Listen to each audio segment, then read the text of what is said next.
એહ આદિ બહુ અવતાર કહેતા આવે નહીં તેનો પાર.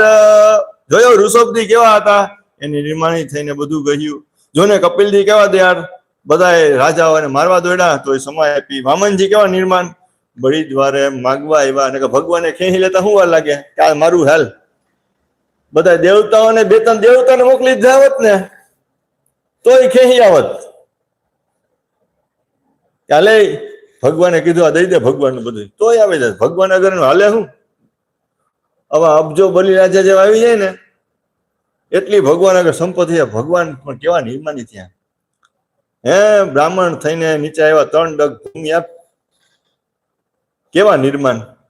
હવે મોટો શેઠિયો માણસ હોય ને એ તમારા દ્વારે આવે કે ભાઈ કંઈક થોડુંક આપી દે, 1-2 રૂપિયા વાપરવા, એના જેવી વાત છે. તમે દાંત આવે ને કે અવડા મોટા શેઠ, આને મારે રૂપિયાની શું જરૂર, આને મારી પાવલીની શું જરૂર, આને મારે આટલી વસ્તુની શું જરૂર, નહીં માગે. એવું બધી વાત છે. ને રામ કેવા નિર્માણ, નાક પાસે બંધાય. રામ ભગવાને કોઈ બાંધે? ઓલો હનુમાનજી એક ગદા ઠોકે તો રાવણ ન્યા મરી જાય. એમને સીતાજીને માંથી લઈ આવત જયારે સમુદ્ર મંથન કર્યું. પણ રામ ભગવાન, આ બધી ભગવાનની લીલા.